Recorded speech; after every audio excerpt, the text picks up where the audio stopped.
Hello hello everyone, कैसे हो आप सब। मेरे चैनल में आप सभी का बहुत बहुत स्वागत है। तो मैं आप सबको बता दूं कि फ़िलहाल मेरा तबीयत जो है ख़राब चल रहा है। तो मुझे क्या हुआ है तो मैं आप सबको बता दूं कि मैं घर का सारी काम कर रही हूँ, मतलब सुबह से लेकर शाम तक मैं सारी काम धंधा सब मतलब कर रही हूँ। मुझे कोई दिक्कत नहीं हो रही है, कोई भी दिक्कत नहीं हो रही है। बट मुझे क्या दिक्कत हो रही है, जब मैं बिस्तर पर लेट रही हूँ, जब मैं सो रही हूँ, तो मुझे चक्कर सा आ रहा है। ऐसा लग रहा है मैं कहीं जैसे झूले वूले पे झूलते हैं ना, उस तरीके से आ रहा है। ये तकरीबन हमारे साथ 10 या 15 दिन से हो रहा है। तो मैं इग्नोर करती रही, हमें लगा ऐसा वीकनेस होगा, या फिर कहते हैं ना, जैसे किसी से कहते हैं तो कहते हैं कि आपका बीपी लो है, इस वजह से हो रहा है। मैंने सारा जांच वगैरह भी करा लिया है।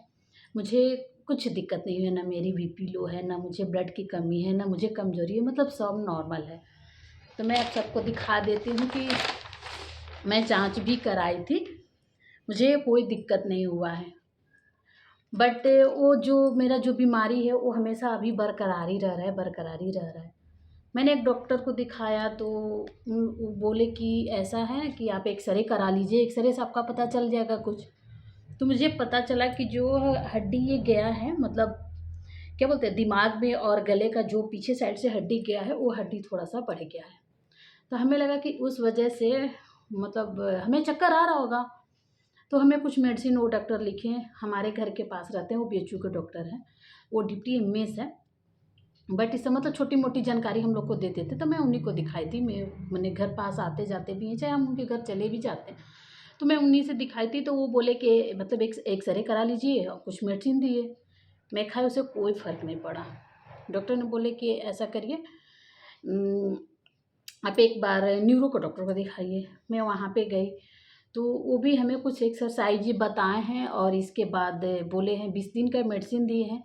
इसके बाद बोले कि आप 20 दिन बाद आइएगा, आपको मतलब हो सकता है एमआरआई कराना पड़े, इससे पता चले, क्योंकि वो तो हड्डी बढ़ गया। तो वो डॉक्टर बोले कि उससे कोई दिक्कत नहीं होगा, उससे चक्कर नहीं आ सकता, हो सकता है कोई नस में प्रॉब्लम हो। तो फिलहाल हमें हमारे साथ यही हो गया है, मतलब दिक्कत हो गया है। मतलब हम जब सो रहे हैं हमें चक्कर सा आ रहा है। तो आप लोग सजेशन देना, मतलब कमेंट में बताना कि मतलब ये ऐसा क्यों होता है। क्योंकि हमें सब लोग कहा कि तुम काम में इतने व्यस्त रहती हो, टाइम पर खाना नहीं खाती हो, इस वजह से तुम्हें कमज़ोरी हो गया होगा।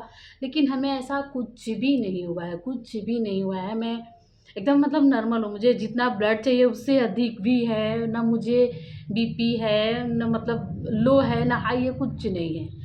फिर अचानक से हम जब हम दिन भर काम करते हैं तो हम ये बीमारी को भूल जाते हैं, और जैसे मैं बिस्तर पे जाती हूँ, लेटती हूँ, बस हमें चक्कर आना शुरू हो जाता है। तो आप लोग ये चीज़ सजेशन दीजिएगा, और इसके बाद फिर हम 20 दिन बाद फिर डॉक्टर से मिलेंगे। तो देखिए क्या बोलते हैं। वैसे 2-4 दिन के दवा दिए हैं, लेकिन हमें कोई फ़र्क उससे नहीं पड़ रहा है, लग रहा है हमें बीच में ही जाना होगा। तो मैं यदि अब बीच में जाऊँगी तो आप लोग को ज़रूर बताऊँगी कि हाँ, डॉक्टर ने मुझे क्या कहा, क्या नहीं किया। तो मैं आप लोग को दिखा देती हूँ, मैं एक्सरे भी कराई हूँ, तो मेरा एक्सरे भी आ गया है। ये देखिए एक्सरे हुआ था, शायद आप लोग को नहीं दिख रहा होगा। एक्सरे हुआ था, इस साइड भी हुआ था और इस साइड भी, 2 एक्सरे हुआ था साथ में। ये देखिए दोनों साइड का, मतलब ये कान के दोनों तरफ से हुआ था। इसके बाद हमें कुछ एक्सरसाइज करने के लिए चार्ट दिए हैं कि आप इसको देख के कुछ एक्सरसाइज करना चाहो तो आप कर सकती हो। और मुझे ये जितना जांच हुआ था उसका पूरी रिपोर्ट आ गई है, इसमें सब नॉर्मल है, हमें कोई दिक्कत कोई परेशानी नहीं है। लेकिन मतलब मुझे मेरे साथ ऐसा क्यों हो रहा है ये मुझे खुद ही नहीं पता। तो मैं लग रहा है एमआरआई कराना ही पड़ेगा, उसके बाद ही पता चलेगा। तो उम्मीद करती हूँ ये ब्लॉग आप सभी को बहुत पसंद आए होगी। तो पसंद आए हो तो प्लीज़ मुझे लाइक कर लीजिएगा, और मुझे ज़रूर कमेंट में बताइएगा कि ऐसा क्यों होता है। आप लोग भी अपना राय दीजिएगा, ठीक है। Bye bye.